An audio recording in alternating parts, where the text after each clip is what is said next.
You tie the final knot on the bread loaf. The widow thanks you. She has 4 children and no husband, and you've been bringing her food every Thursday for 6 months. She doesn't ask why. You don't explain. You just do it because someone has to. You walk back through the narrow streets of Rome. The torches are lit. The city is alive with noise. Nobody looks at you twice. You are nobody. That is exactly how you like it.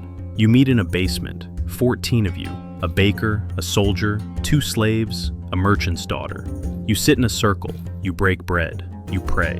When you leave one at a time, 10 minutes apart. You've been doing this for 2 years. That Thursday, someone follows you home. You don't know his name, you don't know who sent him, but you see him twice, once near the market, once near the widow's door, and your stomach drops both times. You tell yourself it's nothing. You tell yourself you're being paranoid. 3 days later, your friend Marcus doesn't come to the meeting. You wait an hour, you pray. He doesn't come. The next morning you find out why. He was arrested near the Forum, denounced by his neighbor. The neighbor got a reward. Marcus got chains. He is in the Mamertine prison. You know what happens to people in the Mamertine prison. Everyone in Rome knows.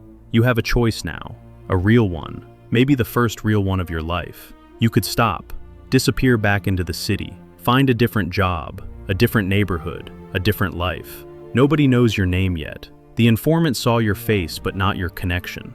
You could walk away clean, but you think about the widow.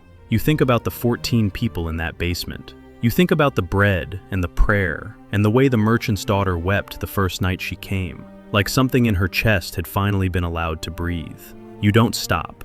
They arrest you on a Tuesday, 4 soldiers, no warning. Your hands are bound before you can speak. The neighbors watch from their doorways. Nobody helps, nobody speaks. They don't want the trouble. The prison is cold and dark and smells like death. You share a cell with a man named Justice. He was arrested 6 months ago. He has lost 2 toes to the cold. He still prays every morning, quietly, facing east, his cracked lips moving without sound.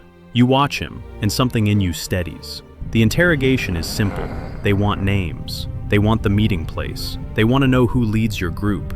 You tell them nothing. Not because you are brave. You are terrified, your whole body shaking like a leaf, but because you know what happens to the people whose names you give. You have seen it. You cannot unsee it. They give you 3 days to think about it. On the second night, Justice dies, quietly, in his sleep. His face is peaceful in a way that makes no sense given where you are. You sit beside him until morning. You pray the words he taught you. You feel something you cannot name, grief, and something else. Something underneath the grief, something that does not move, even when everything around it is shaking. On the 3rd day, they bring you out. The crowd is large. They always make a show of it. You look out at the faces, curious, bored, hostile, frightened. You look for someone you know. You see no one. They ask you one final time. Deny it, they say. Just say the words. Say Caesar is Lord. Say it and go home. You think about the widow. You think about the bread. You think about Justice and his cracked lips moving in the dark. You don't say it. The ending they write about you is not the ending that matters. The ending that matters happens somewhere else, in a place with no torches, no chains, no cold. You spent your whole life learning how to live. It turns out you also learned how to die. And the 2 things, in the end, were the same.